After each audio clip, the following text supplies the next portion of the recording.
que ha sido incuestionable, inobjetable, ha ganado en los colegios electorales, ha ganado en el voto, ha ganado con una comodidad que no se esperaba. Los vaticinios, las encuestas predecían un triunfo muy ajustado de quien fuera finalmente triunfador, pero Trump ha ganado con comodidad, ha obtenido 200, si no me equivoco, 296 de los 270 mínimos que se necesitan colegios electorales para hacerse de la presidencia, y obviamente que se reconfigura Estados Unidos y su irradiación en el planeta es verdaderamente inobjetable. ¿Quién pudiera cuestionar eso? La incidencia que va a tener en la guerra Rusia-Ucrania, la incidencia que va a tener en el conflicto Israel-Gaza, Irán, etcétera, etcétera, y por supuesto que el impacto que tendrá en América Latina a partir de ciertas relaciones. Tiene una muy buena relación con el presidente de Argentina, Javier Milei. Seguro que tiene sus peros con los llamados gobiernos progresistas. No creo que le sea muy simpática la presidencia de Gustavo Petro en Colombia. Ese es el panorama introductorio. A ver, ¿cuál es tu lectura sobre este triunfo de Donald Trump sobre Kamala Harris, que ha pagado caras las dubitaciones o la tardía definición de su candidatura por los demócratas? Bienvenido, Andrés. Muchas gracias por la invitación. Buenas tardes. Sí, es efectivamente sorpresivo por la contundencia, porque ahora va a gobernar mucho más cómodamente de lo que fue su primer mandato, cuando no tenía tanta holgura en el Congreso, ni tampoco justamente en el Tribunal de Justicia, donde los republicanos también tienen mayoría, y que por tanto le da todas las herramientas, todas las facilidades para radicalizarse, ¿no? Y de hecho, eso es lo que va a hacer, de acuerdo al discurso, de acuerdo a las promesas electorales, porque además se ha rodeado de un grupo de colaboradores que justamente son más radicales de lo que fueron los anteriores, y varias nuevas caras, más jóvenes algunos, que están en el equipo, ¿no? Porque de hecho, buena parte de los que fueron sus secretarios de Estado, sus colaboradores más cercanos en la primera etapa, ya no están y se han convertido en opositores. Entonces, ahora vamos a ver efectivamente eso, y creo que la explicación más, o la principal de las explicaciones, está en el hecho de que la gente ha creído que Donald Trump es la solución para el tema económico, que es lo que más les importa, más ha podido atraer el tema económico que los otros muchos temas de los que hablaba Kamala Harris, como por ejemplo la migración o el tema del aborto, que obviamente son importantes, pero que no concitan o no generan un cambio tan importante como el tema económico en la votación. Y eso lo digo porque Estados Unidos ha atravesado una etapa de mucha inflación en el último tiempo. Los estadounidenses han visto mermada su poder de adquisición de bienes y servicios, por el aumento de precios, y quieren cambiar esa situación, quieren irse a lo seguro, entre comillas, porque además es eso también, ¿no? La campaña de Donald Trump ha sido muy efectiva en establecer un miedo hacia el gobierno de Kamala Harris, el posible gobierno de Kamala Harris, porque increíblemente para el estadounidense promedio, el, el peligro estaba en los demócratas y no en los republicanos. El riesgo para la continuidad de la hegemonía estadounidense viene por el lado del globalismo y no por el lado del nacionalismo, de acuerdo a lo que al parecer han entendido, ¿no? Por los resultados. Eso es lo que da a entender este sorpresivo resultado. Y al parecer es esto, ¿no? Y además otra cosa es que Trump miente, pero sabe mentir, ¿no? Es decir, las cosas que dice, a pesar de que son mentiras, son creíbles dentro de todo para los estadounidenses promedio, ¿no? Ese estadounidense rural, de poca instrucción, no muy sofisticado, y que tiene y alberga una suerte de resentimiento contra los inmigrantes, contra los latinos en general, pero a pesar de que los latinos también han votado por Trump. Entonces, son obviamente varias razones, pero vuelvo al punto principal. Creo que el inicial y el más importante es el tema económico. Andrés, ¿cómo ahora se pinta el panorama en el contexto norteamericano con el voto de la mayoría que obtuvo Trump y su relación que va a tener, por ejemplo, con otros países? Hablamos de México, por ejemplo, se lo ve bastante allegado, por ejemplo, a Trump con Milei, no así con otros países de los que es bastante distante en ideología también.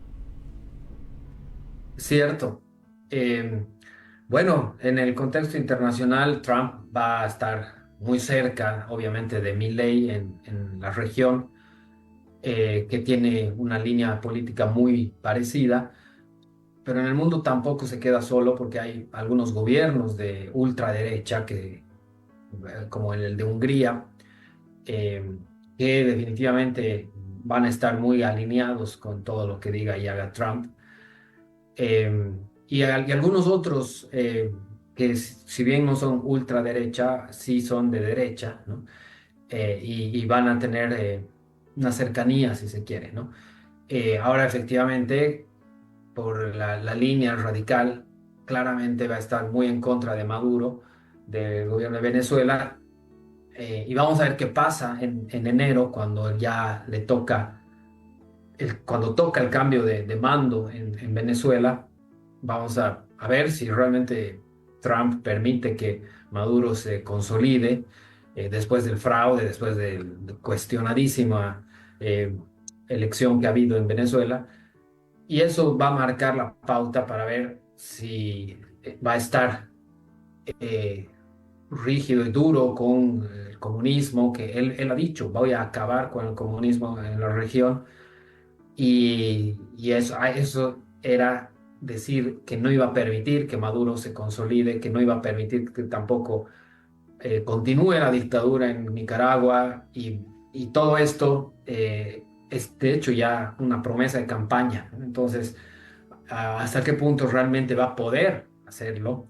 ¿O qué mecanismos va a usar? Porque recordemos que Trump en su primera gestión hizo grandes esfuerzos a través del proyecto de Juan Guaidó para retirar, para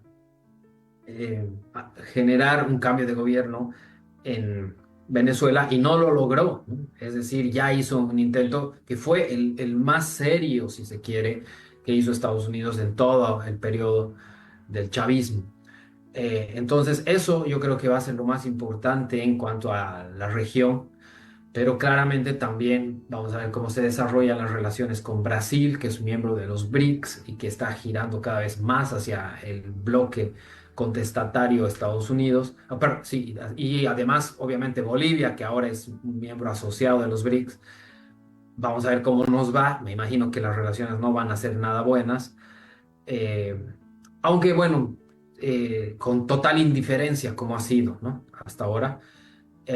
Y bueno, hay muchas cosas. He visto que el presidente Arce lo ha felicitado públicamente a través de X.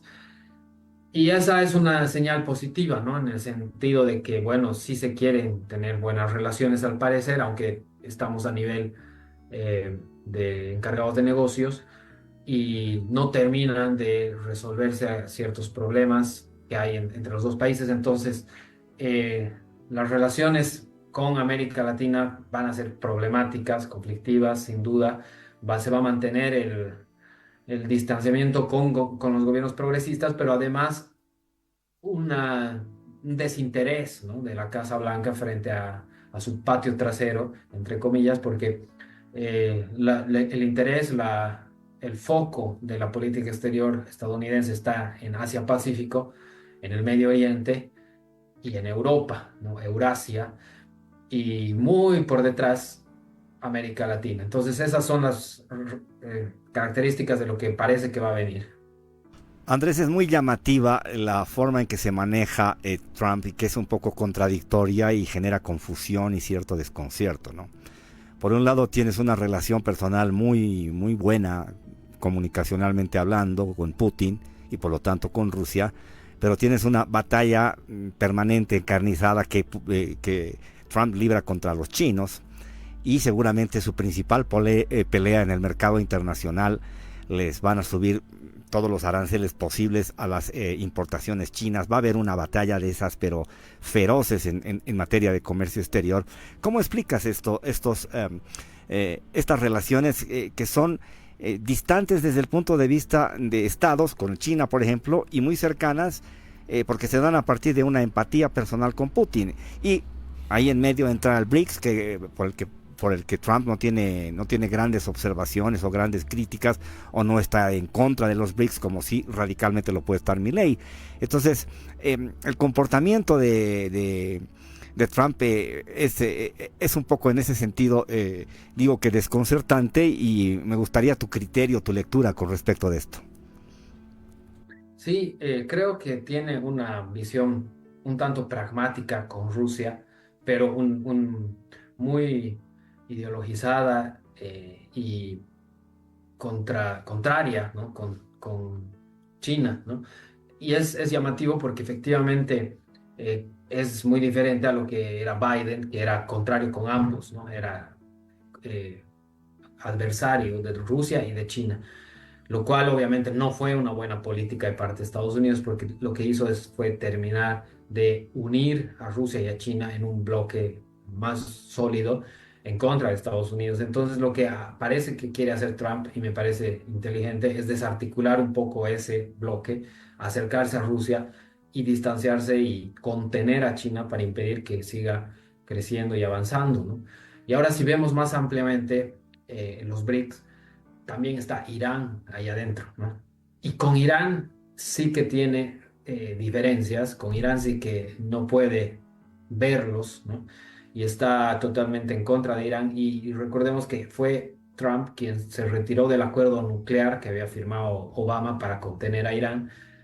Y lo que hizo eso fue animar a Irán a continuar con su programa nuclear y a tener otra vez políticas antiimperialistas que han definido además, entre otras cosas, la guerra que ahorita se está desatando entre Israel y Hamas, Irán y los Hutis y un montón de Hezbollah, ¿no? Entonces, un montón de actores en el Medio Oriente que están en plena guerra ya directa, franca, Irán contra Israel, y es algo que hace unos años habría sido algo eh, muy peligroso, muy temido, pero ya está en curso, ya está sucediendo, y Trump ahora asume el gobierno.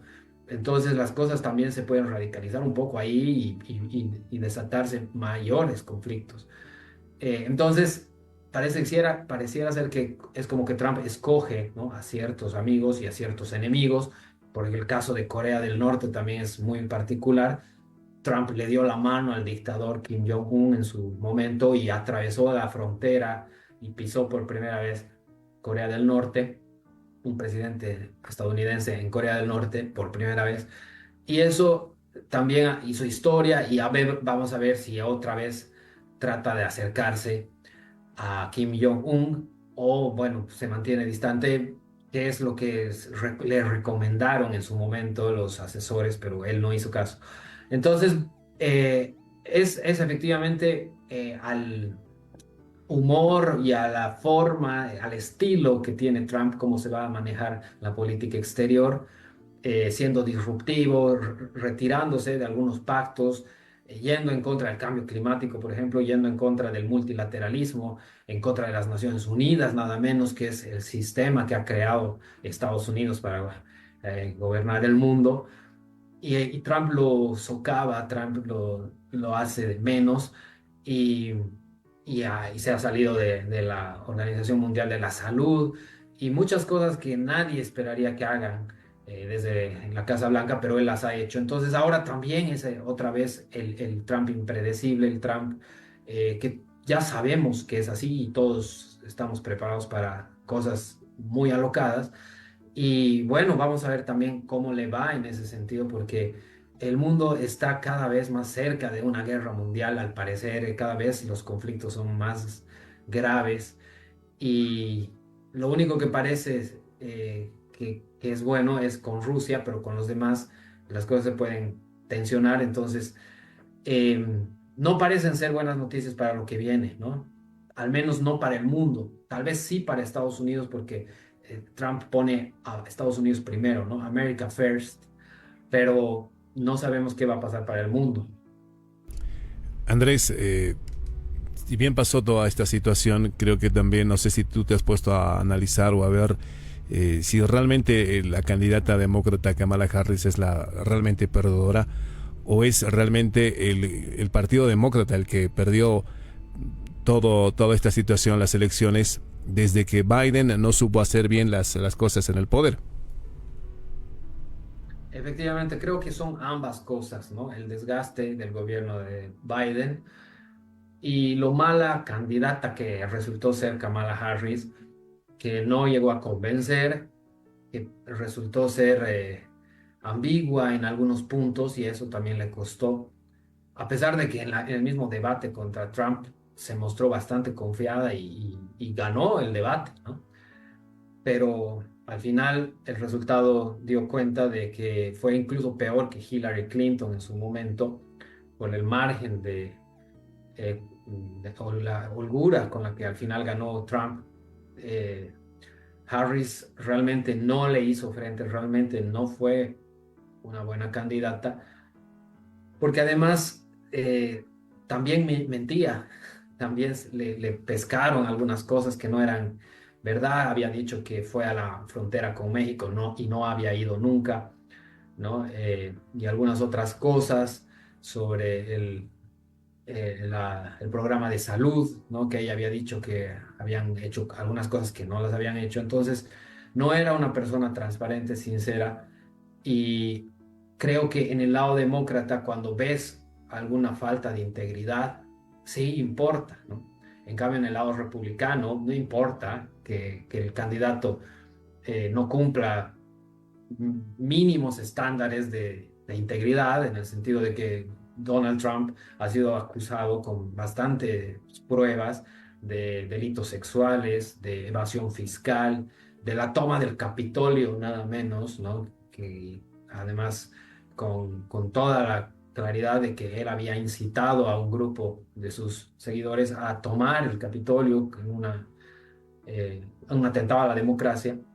Pero eso no parece importar, como digo, eso no es, eh, no deteriora al final de cuentas su imagen increíblemente, aunque cueste creer, pero eso es así, ¿no? En cambio, si en el lado demócrata algo así sucede, sí le afecta, le pasa la factura, porque al parecer la gente de ese lado sí ve esos temas con otros ojos. Entonces, creo que por ahí también está la explicación de qué es lo que ha pasado y cómo, ¿no? Va a ser ahora lo que viene. Digo, me parece que quizás hayan tenido razón los estadounidenses al votar por Trump, porque eso es lo que más les importa a ellos, ¿no? Hay que ponerse en el lugar de quien vive en Estados Unidos, de quien está en el día a día, de esos migrantes, incluso latinos, ¿no? Que ya son residentes, que ya tienen incluso la nacionalidad. Entonces ellos velan primero por su bienestar, por su economía, y muy secundariamente les interesará qué pasa con los otros migrantes que no tienen documentos, que están en problemas, que están queriendo cruzar la frontera. A menos que sean sus familiares, no va a haber quizás una empatía con ellos, ¿no? Y por eso han votado por Trump, por eso también se ha visto que el voto latino ha crecido de manera significativa en relación a la anterior elección. Y bueno, todos esos temas están ahora en debate y resta ver ahora qué va a pasar, ¿no? Andrés, hay un par de cosas más que son llamativas y que tienen que convocarnos al análisis profundo. Parece, con todo lo de derecha que pueda ser tachado Trump, menos intervencionista como republicano que es, por su nacionalismo y su proteccionismo además en el campo económico, menos intervencionista que los demócratas. Se podría llegar a la conclusión de que en alguna medida sigue teniendo algún dejo de outsider, de asistémico Trump, y son los demócratas los verdaderamente sistémicos e imperiales. O sea, el verdadero imperialismo norteamericano estaría en la cultura política de los demócratas, considerando, por ejemplo, la referencia de lo que hizo con Osama Bin Laden en el gobierno de Obama. Efectivamente, ¿no? Creo que el pueblo estadounidense es conservador, eh, considera que, bueno, el peligro viene por ese lado, ¿no? Del globalismo que representan los demócratas, porque son la élite gobernante eh, que, que ha desarrollado además esta política imperialista, que efectivamente, pero yo creo que Donald Trump tampoco se salva totalmente de, o sea, no es que él no es el imperialismo, ¿no? Él sí representa también parte buena parte de lo que es dominar el mundo, ¿no? Porque él quiere mantener la hegemonía de Estados Unidos, de hacer a Estados Unidos grande otra vez, ¿no? Que ha sido el eslogan que ha continuado otra vez en su campaña.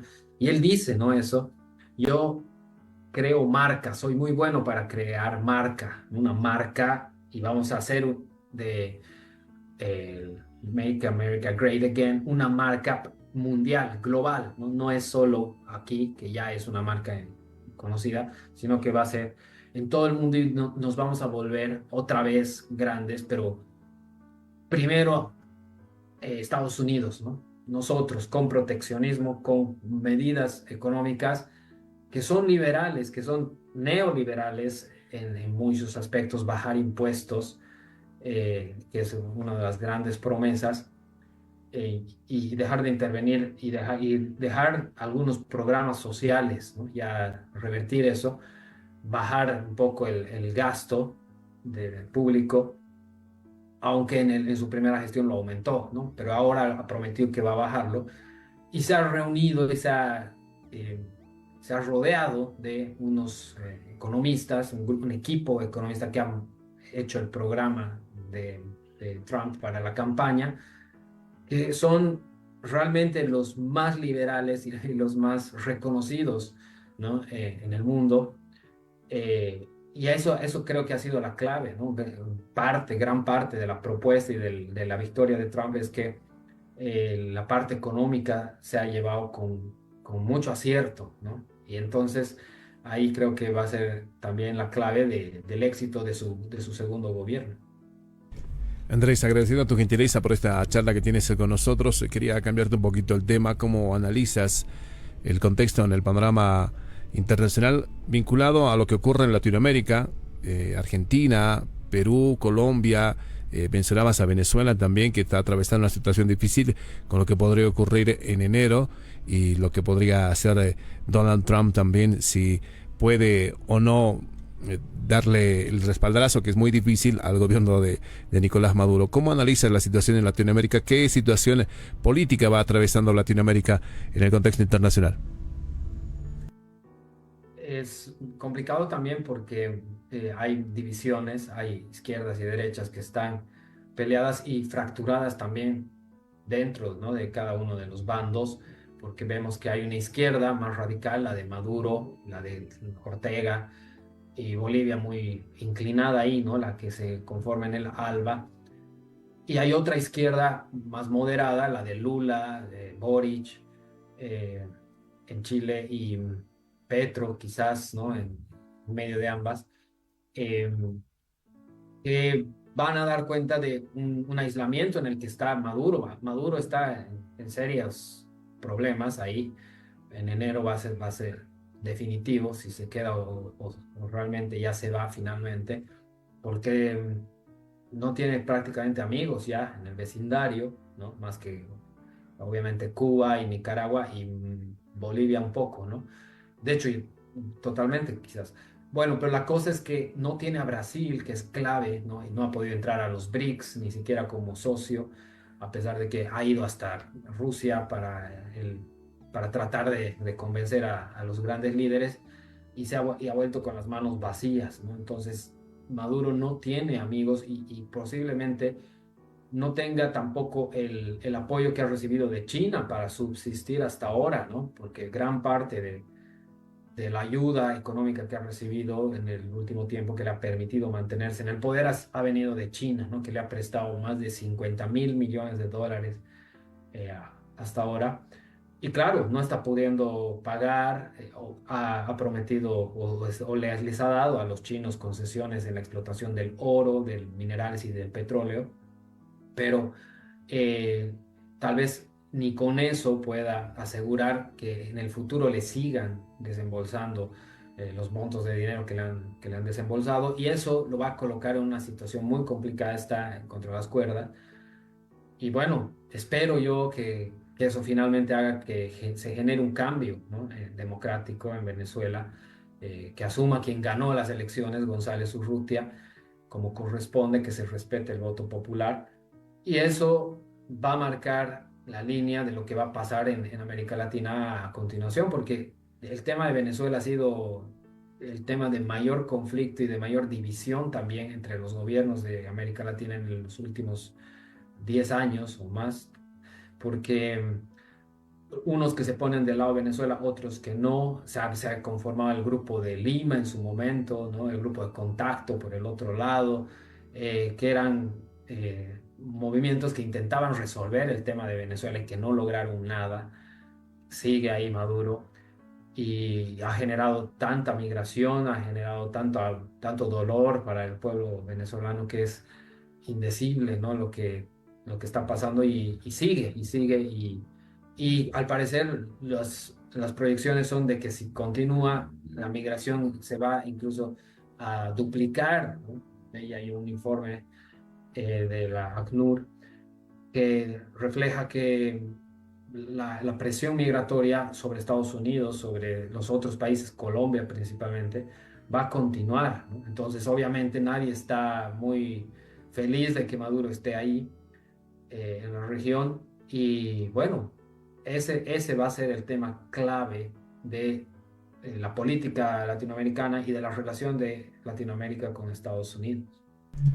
Andrés, te quedamos muy agradecidos por estos minutos con Cable a Tierra, que es Radio Éxito. Lo estaremos convocando más adelante. Siempre es importante darle un vistazo y analizar lo que ocurre en el panorama internacional y su acertado, por supuesto, comentario para para abrirnos mejor el panorama. Le agradezco muchísimo a Andrés. Un fuerte abrazo, que esté muy bien.